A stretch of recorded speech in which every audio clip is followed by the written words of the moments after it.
Artigo 1º. Fica decretado que agora vale a verdade, agora vale a vida, e de mãos dadas marcharemos todos pela vida verdadeira. Tiago de Mello. Meu nome é Raíssa Lima e essa daqui é a parte 2 da aula de textos normativos e legais, aula de língua portuguesa para o 7º ano do ensino fundamental.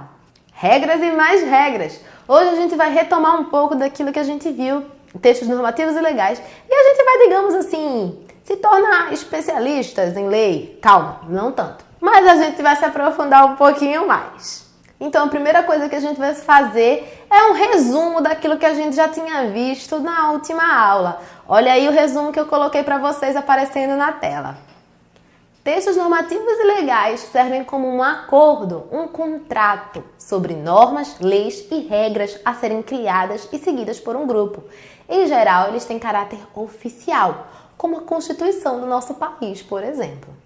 Podemos encontrar esses textos de forma virtual nos sites das instituições ou de forma física nas próprias instituições. Em escolas, por exemplo, as regras da sala podem ficar expostas em um cartaz. O texto normativo e legal nunca deve partir de uma opinião isolada, mas sim da consulta pública de um grupo. No site do Senado brasileiro, por exemplo, existe a ferramenta Consulta Pública, ou seja, você pode observar que projetos de leis estão sendo feitos e sugeridos e pode dizer se você está de acordo ou não com o projeto. Então hoje a gente vai, na verdade, se debruçar um pouco mais sobre o texto normativo legal oficial. Na nossa última aula a gente fez o que eu diria uma introdução. Vocês lembram do desafio que eu deixei? De imaginar que você estava com dificuldade de organizar seu quarto e tudo mais? Hoje a gente vai se debruçar um pouco mais sobre aquilo que tem caráter de lei, aquilo que tem caráter de norma de verdade.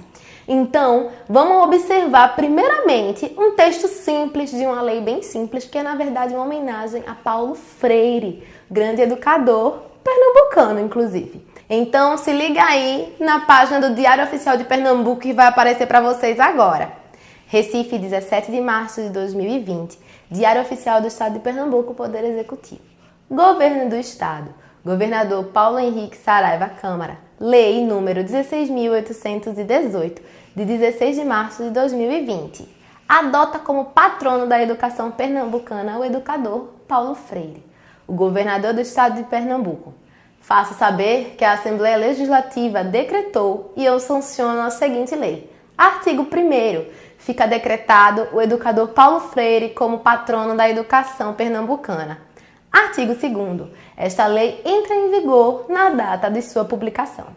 Então, ao lado, eu coloquei ali para vocês alguns quadradinhos com algumas indicações daquilo que seriam as partes que compõem o texto da lei. Vocês têm o primeiro quadradinho referente a texto de introdução e conclusão, marcas de publicação do texto, ou seja, por onde esse texto foi publicado, e o texto que fala mesmo da lei, do que se trata a lei.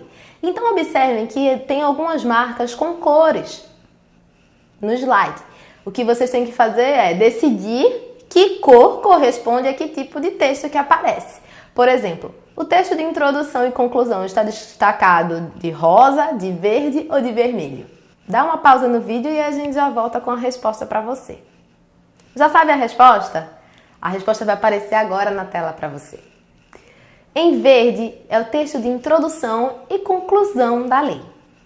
Por exemplo, toda aquela parte em que diz que a lei adota como patrono da educação pernambucana o educador Paulo Freire, e também aquelas marcas em que anuncia a fala do governador de Pernambuco, em que ele diz faça saber que é a Assembleia Legislativa, e também a parte de conclusão, em que coloca onde foi assinada a lei, quem foram as pessoas responsáveis pela publicação e tudo mais. Já em rosa, a gente tem as marcas de publicação, ou seja, por onde se fez saber que oficialmente Paulo Freire se tornou patrono da educação pernambucana. O Diário Oficial do Estado de Pernambuco é a ferramenta pela qual tudo é sancionado e decretado pelo governo estadual.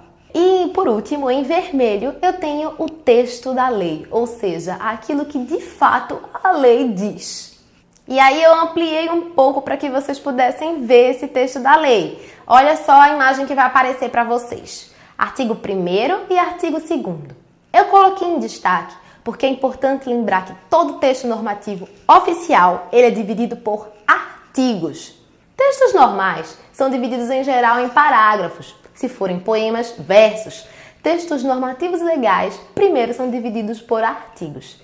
E aí, dentro dos artigos, eles são divididos em parágrafos. Olha só a imagem que eu trouxe para vocês. Observe que o primeiro quadradinho vermelho circula um símbolo.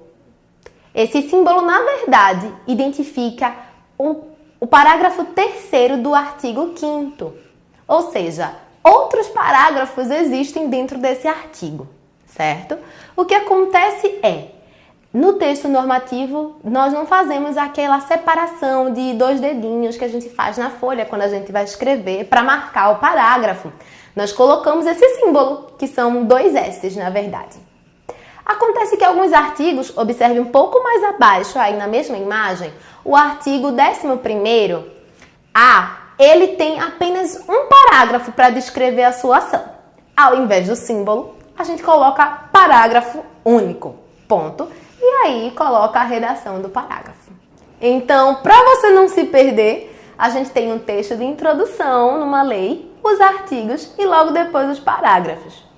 Mas atenção! Algumas leis, elas têm um texto mais extenso e algumas vezes elas vão falar e vão decretar, sancionar sobre várias coisas. Então, essas leis ganham divisões por capítulos. Então, a divisão ficaria a seguinte, olha só como fica aí para você ver na imagem que vai aparecer. Além do texto introdutório, primeiro ela se dividiria por capítulos, logo depois por artigos e só então por parágrafos. Um exemplo disso é o Estatuto da Criança e do Adolescente. O ECA, na verdade, fala sobre diversos direitos e deveres relacionados à criança e ao adolescente. Então, para facilitar a consulta e compreensão, ele é dividido por capítulos. Por exemplo, o capítulo 5º do direito à profissionalização e à proteção no trabalho, que foi o que eu escolhi para vocês verem e a gente dar uma lida juntos. Olha aí que ele vai aparecer para vocês. Observe também que o artigo já começa do número 60, ou seja, apesar de existir a divisão de capítulos, o capítulo 1º é que provavelmente teve o artigo 1º, o artigo 2º e assim sucessivamente. O capítulo 5º, ele está dividido dentro do tema do direito à profissionalização e à proteção do trabalho, mas ele respeita a numeração de artigos anterior. E onde é que eu posso encontrar esses textos, Raíssa? Você já disse várias vezes que são nos sites, já disse várias vezes que eu posso ir fisicamente, mas eu não vou no Palácio do Campo das Princesas só para pedir para consultar o Diário Oficial de Pernambuco. Então eu vou deixar para você aqui o site explicando direitinho como acessar. Se liga aí no que vai aparecer para vocês. O Diário Oficial de Pernambuco, ele está disponível no site da editora CEP. E você pode clicar logo no link Diário Oficial do Estado de Pernambuco e vai aparecer para que você possa consultar. A gente vai deixar também o link na descrição do vídeo. E onde é que eu posso encontrar outros textos de lei? Por exemplo, Constituição. Esse mesmo, Estatuto da Criança e do Adolescente. Onde que eu posso encontrar isso? Bom, existe o site da Planalto, que é o de Brasília. E aí lá tem uma seção que se chama Legislação. Eu também trouxe para vocês verem a imagem, se liga aí que ela vai aparecer. A gente também vai deixar o link disponibilizado para vocês aqui na descrição do vídeo. E agora a gente vai resumir até aqui.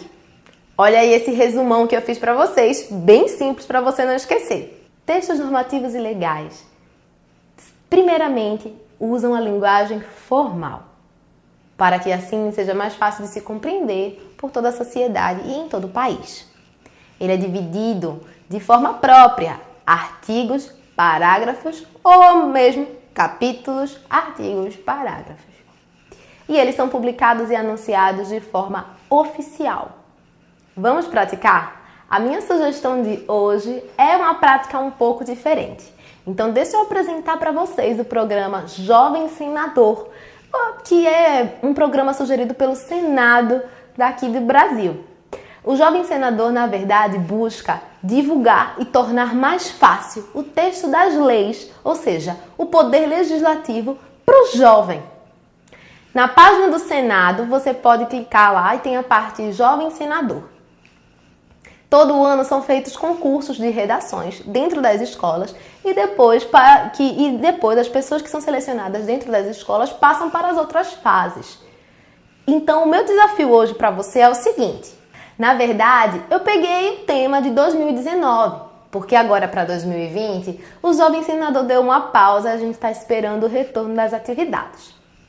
Cidadão que acompanha o orçamento público dá valor ao Brasil. Ou seja, em 2019, as leis que foram analisadas pelos jovens senadores em suas redações falavam do orçamento público. Você sabe o que é o orçamento público? Pois é, o programa Jovem Senador criou, na verdade, uma animação explicando tudo para você. E aí o link vai aparecer na tela e a gente também vai deixar disponibilizado na descrição para vocês. Orçamento fácil, a maneira mais divertida de entender o orçamento público. Então, a minha sugestão é a seguinte. Acesse o link e escreva um comentário sobre as leis orçamentárias do nosso país. Será que elas são justas? O que poderia melhorar? Coloca aqui nos comentários para a gente saber o que você achou. Mas atenção, hein? A gente quer um comentário de verdade, né? Umas 5 linhas. Não vale escrever uma linha só aqui também não. Muito obrigada e até a próxima aula.